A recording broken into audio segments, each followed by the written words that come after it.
Nicknamed Old Blue Eyes, Sinatra is often considered the greatest entertainer to have ever lived, thanks to his incredible talents for singing, acting and dancing. Raised in the early 20s, Sinatra honed his craft before becoming one of the most recognizable performers, his deep beguiling tone a hit with all generations.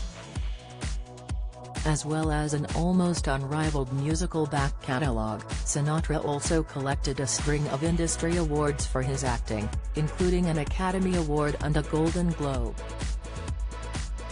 His influence transcended entertainment, as he was also a huge voice for Black Americans, with stories about how he stood up for friend and fellow star Sammy Davis Jr. written into Hollywood and Las Vegas folklore.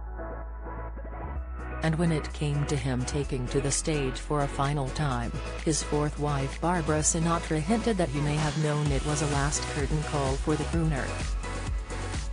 Writing in 2011's Lady Blue Eyes, My Life with Frank Sinatra, Barbara recalled details of what becomes Sinatra's last concert, at the Barbara Sinatra Children's Center Charity Gala, on February 25, 1995.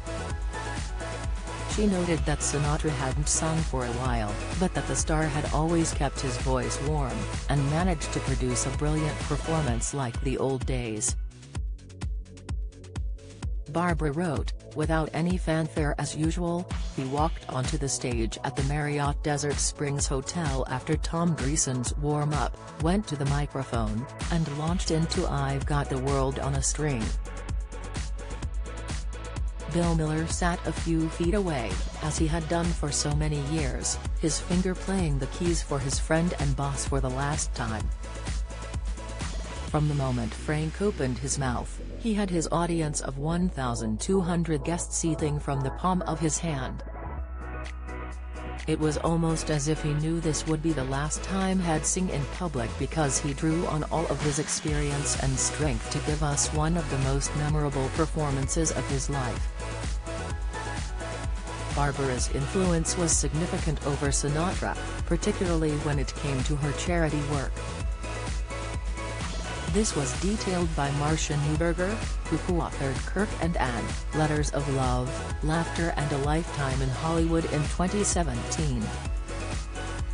She described how Ann Douglas, wife of actor Kirk, was approached by Barbara to help her build a home for abused children. In the book, Ann continued, "She said I had a reputation for fundraising and organization, and she was going to open a facility at Eisenhower. I had no idea there was such terrible thing as child sexual abuse. I said yes, of course, and the fabulous journey began. We created a board and the children came.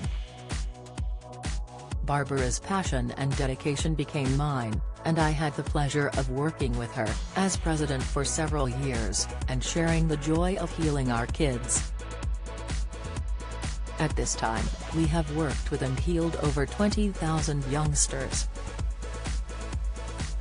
And my own life was changed because of Barbara Sinatra." Barbara married Sinatra in 1976, and the couple remained together until the latter passed away in 1998. In her biography, Barbara noted that while Sinatra never asked me to change faith for him, he was pleased when she decided to convert to Catholicism for him. In his will, Sinatra left Barbara around £2. 9 million, $3.5 million, in assets, as well as mansions in Beverly Hills, Malibu, and Palm Springs. She also was given the rights to his trilogy recordings, most of his other material possessions, and control over his name and likeness. Yet, Sinatra wasn't particularly behind the original idea of wedding a fourth time, after he had endured 3 previous failed marriages. Friend and fellow charity activist Nelda Linsk noted in Ms. Newberger's book, that the couple broke up after Sinatra outlined his intention to not get hitched. He added, "Both of them were obviously unhappy apart, so I decided to do the unheard of. I called Frank and told him he was being foolish. Barbara was a perfect wife for him. She had been a showgirl in Las Vegas and enjoyed his lifestyle. Frank took my advice, and Barbara Marx became Barbara Sinatra in 1976.